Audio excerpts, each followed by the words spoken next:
আবারও প্রমাণ হয়ে গেল অভিনয়ের জন্য নারী সারারে। যাই হোক, অস্থির বাঙালি অস্থির কর্মকাণ্ডে আপনাকে স্বাগতম। আজকে আমরা দেখবো বর্তমানে ভাইরাল কিছু মিমস ভিডিও, যেগুলো অনেক বেশি মজাদার। সব বেশি বকবক না করে শুরু করছি আজকে ভিডিওটি।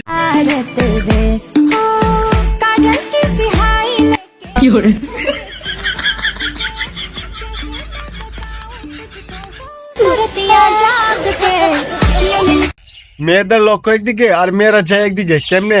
উদাহরণস্বরূপ, মেয়েরা ছোটবেলায় হইতে চায় ডাক্তার, অথচ হয় চোলার ড্রাইভার। দেখেন, এটা কি দেখেছেন? এটা হলো আজকে আপনাদের বিএসএফ আমাদের বিজিবির পা ধরে মাপ চেয়েছে, বুঝছেন? আপনি জল পাঠান যাই পাঠান, এটা একটা ঘটে গেছে ঘটনা, মাপ চেয়েছে। হকার সাংবাদিককে সামনাসামনি হালকা করে একটু রোস্ট করে দিল, তবে এটা সত্যি ঘটনা। জীবন বাঁচানোর জন্য বিজিবির পা ধরছিল বিএসএফ। বন্ধু জানো আজকে আমার গার্লফ্রেন্ড আমার পাঞ্জাবি গিফট করবো।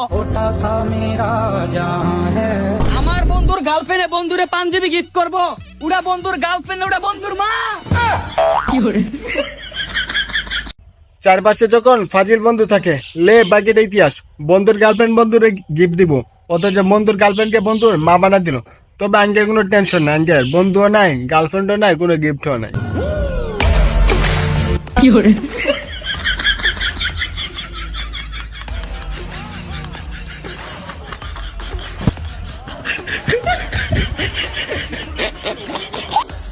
ত্রিপল লাইনে ফোন দিচ্ছেন, বাট ফোন ধরে নাই। ফোন না ধরার কারণ এটাই, পুলিশ মাহমুদ পার্কে যাইয়া এনজয় মুডে আছে, তাই ফোন ধরার টাইম তার কাছে একদমই নাই। আমি না স্যার, আমি না, আর ভাই তিনজন বলে গান খাওয়া হয়েছে। আমি তো মাদ্রাসা করি।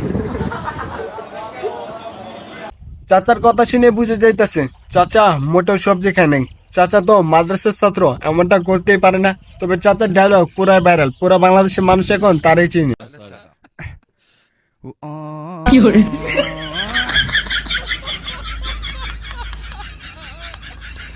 ও মায়া মায়া গো, কত সুন্দর ডান্স, বাট ক্যামেরাটাই না সবকিছু তার বরবাদ করে দিল।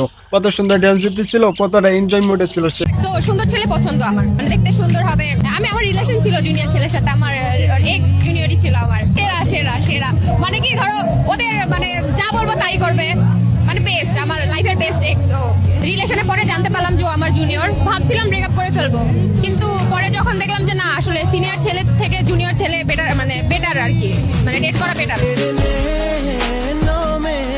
একটা সিনিয়র আপু বলে আমিও প্রেম করতাম, বাট আমি কিন্তু অনেক বেশি কেয়ারিং, দয়ালু আছি বলতে পারেন। কারণ আমি যার সাথে প্রেম করি তার গায়ে সূর্য আলোটা পর্যন্ত পড়তে দেয় না, কারণ ঘর থেকে বাইরেতেই দেয় না। যেখানেই যাই শুধু আমাকে বলে উটের দুধের টেস্ট কেমন। সো বাংলাদেশে মনে হয় না পাওয়া যায়। রুকো যারা, সবার করো। সো আমি এটা সবাইকে ব্যবস্থা করে দিব। না, আমি উটের দুধই আমার পছন্দ, এটাই। তুমি কেন খাইতে চাও? বুঝলাম না, সে উটের দুধ খাবে তাতে কোনো সমস্যা নাই, আমরা খেতে চাইলে তাতেই দোষ। আসল ব্যাপারটা কি কিছুই তো বুঝলাম না। আপনি কি নির্জন নাকি লিজেন্ড হইলে কমেন্টে জানাতে পারেন। যখন বিএসএফ গুলি করে বাংলাদেশি নাগরিককে আহত করে বা নিহত করে, আমার মনে মনে একটা বাসনা ছিল, কোনোদিন যদি একটা ভারতীয় চোরা কারবারি বাংলাদেশের ভিতর এক হাত ভিতরে পাইতাম, ওই দিন আমি একটা ভারতীয় লাশ ফেলার আমার একটা ইচ্ছা ছিল। কিছুদিন আগে ভারত নিয়ে একটা ভিডিও বানাইছিলাম, ভাবছিলাম ভারতের লোকবাসীরা আমার কমেন্টে গালি দিব, বাট বাংলাদেশিরা প্রচুর সাপোর্ট করছে। তারা কমেন্টে জানাই দিছে এটা আগের বাংলাদেশ না, আপডেট হয়ে গেছে বাংলাদেশ। যদি আপনার একটি সুযোগ থাকতো বাংলাদেশ থেকে একটি আইন বাদ দেওয়ার অথবা বাংলাদেশের নতুন একটা আইন তৈরি করা, আপনি কি তৈরি করতেন? মানে নতুন একটা আইন তৈরি করতাম, ওইটা হচ্ছে সব যারা সিঙ্গেল আছে সবাই একটা করে গার্লফ্রেন্ড দিয়ে দিতাম ভাই।